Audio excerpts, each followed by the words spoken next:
ask you to take a minute, close your eyes, and imagine the sounds of horses neighing, cows mooing, and excited children's chatter. The smell of buttery popcorn and cooked sausages and the taste of sweet lemonade. Tonight, I'll be talking about what I think the first Listowel Fair would have looked like.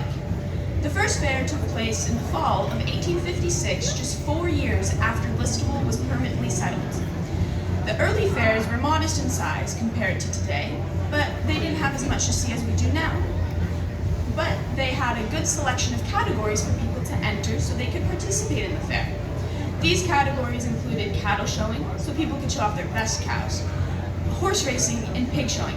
Potatoes, grain, homemade butter, cheese, and freshly laid eggs were brought in for judging, along with honey and maple syrup.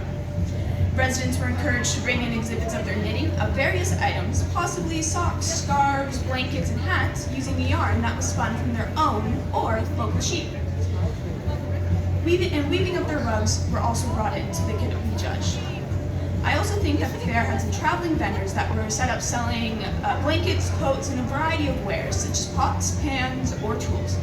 There could have been games set up for all ages, games that include knock down the milk bottles, jacks, potato sack races, marbles, and three-legged races.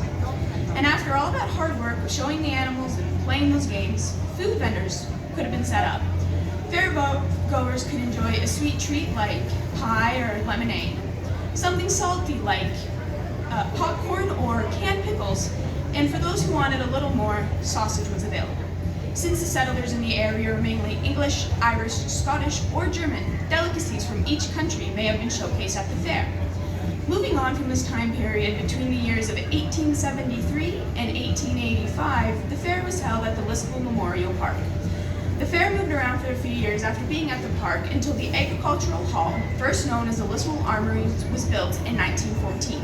The building was built by the Canadian Ministry of National Defence and was used as military training until the late 60s.